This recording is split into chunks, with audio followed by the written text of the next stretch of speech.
Sometimes on Classic Game Room, I like to review the really obscure games that nobody's ever heard of, like Super Mario Kart.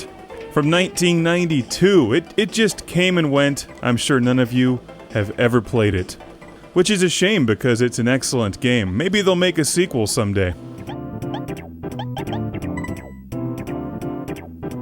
It's called Sarcasm. Although, hopefully, they will make a sequel for the Vectrex. This is the beginning of one of the greatest video game franchises ever, the Super Mario Kart series. Or just Mario Kart. The Super is a nice adjective to throw in there, though. It does a good job describing the game. This is the first one on the Super Nintendo, or SNES for short. Amazingly, I missed this game the first time around in 1992. I was busy playing Super Monaco GP on my Sega Genesis, which is also an awesome game, and probably has a lot to do with my love of racing games today. I recently got into the Mario Kart series with Mario Kart Wii, and pretty much love everything about it. It's an absolute joy for me to go back and play the original one, and I have to recommend this highly for anybody who has not played the Super Nintendo version.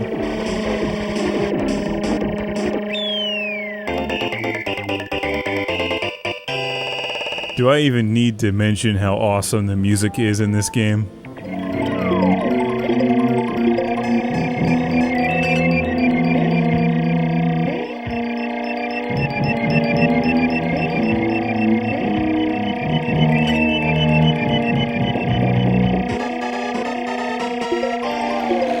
For those of you who have only played the Wii version, this track should look familiar. But what's up with those coins on the ground? Good question. In fact, I was wondering the same thing myself when I first started playing this. So going in reverse here, spending time with the first Super Mario Kart, you begin to realize that they've made the game series far, far simpler in many respects. The coins are an integral part of what makes this game a lot of fun, and it is a shame that they're gone. Maybe they'll come back, but they add a degree of challenge into the game that is missing now. Because coins increase your speed, and you lose coins when people run into you. You don't just slow down momentarily, you lose the thing that makes you faster. Also, when you fall off of things, drown, or are hit with enemy projectiles, you lose lots of coins. The inclusion of coins in the Mario Kart series makes you drive a better game. Not that you'd know that by the way I'm crashing into things, but I'm still getting into this one. I have these tracks all memorized in Mario Kart Wii. For those of you who are pros at this title, I'm not telling you anything that you don't know, obviously. But if you first picked up this series with Mario Kart DS or Mario Kart on the Wii, you've got to try the old one with coins. And the Nintendo Game Boy Advance version also has coins.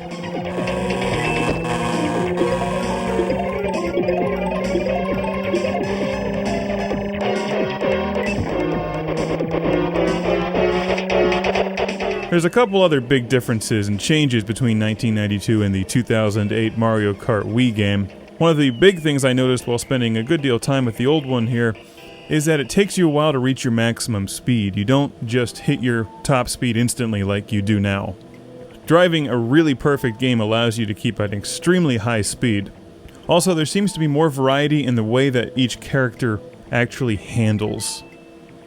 Koopa Troopa is always my character, but he's really not all that much different from Mario or Luigi or Donkey Kong or anyone else in the newer game. Maybe a little bit different, but not like it is in this one.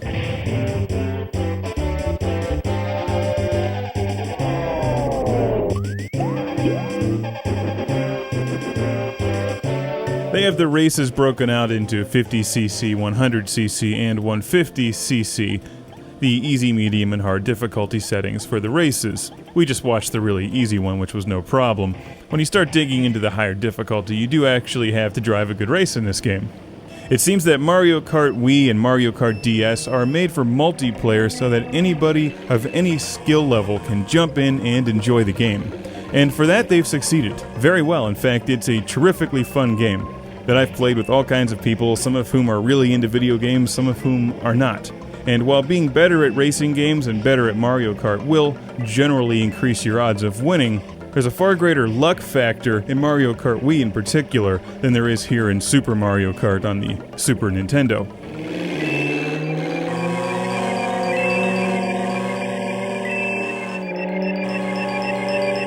The newer games have these wild power-ups that you get, and it actually is dangerous to stay in first place for very long because in the last lap somebody will take you out. So it's a different kind of strategy. You want to hover in third or fourth, and then try to hold on to a power-up and shoot past everybody at the end. Very different with this game. You can get a lead and hold it if you drive really well. After all, it is a driving game. I personally think the exploding shell thing that takes out people in first place is the most irritating weapon or whatever they could put into the game. The feather is the way to go, because you actually have to have some skill to use the feather to your advantage. As you may notice, currently I am armed with the feather.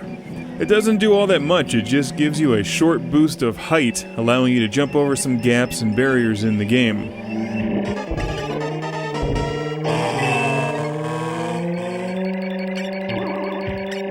There you go, you see how simple it is?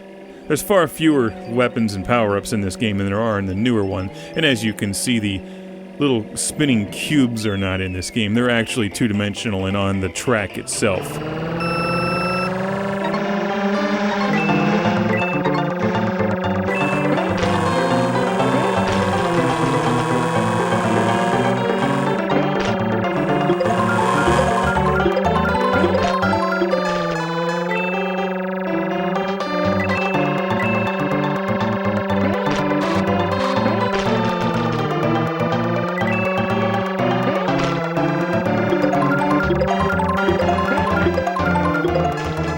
There's the standard race mode, there's time trials, and there's even two-player and a battle mode in this game.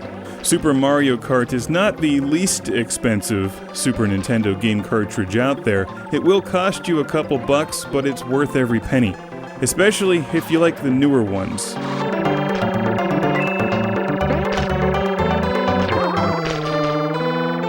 Because, remarkably, this game is so well made that it doesn't seem old at all once you start playing it. It's like Pac-Man, Super Mario Bros., or Sonic the Hedgehog. This game is timeless, which, for a racing game, is quite unusual. They get dated pretty quick, but not this one.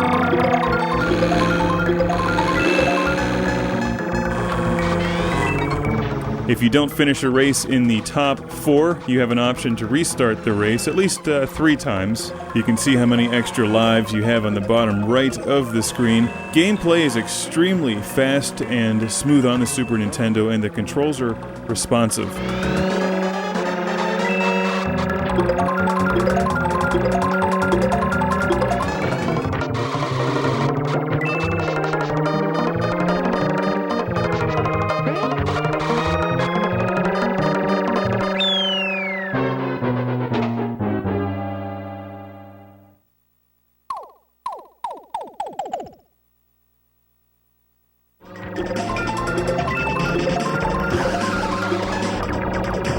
Many will argue that this is the absolute best Super Mario Kart game ever created.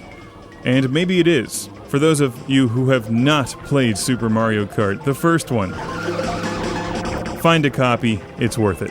I've actually grown a Mario Kart collection since I've become infatuated with Mario Kart Wii, and also have reviews for Mario Kart on the Game Boy Advance and Nintendo DS following this one. There's a couple other ones out there, Mario Kart 64, I haven't played that one yet. It's not a game that I would think I'd like as much as I do, but they've done such a great job combining an arcade style with a racing game that it's hard to beat the Mario Kart series.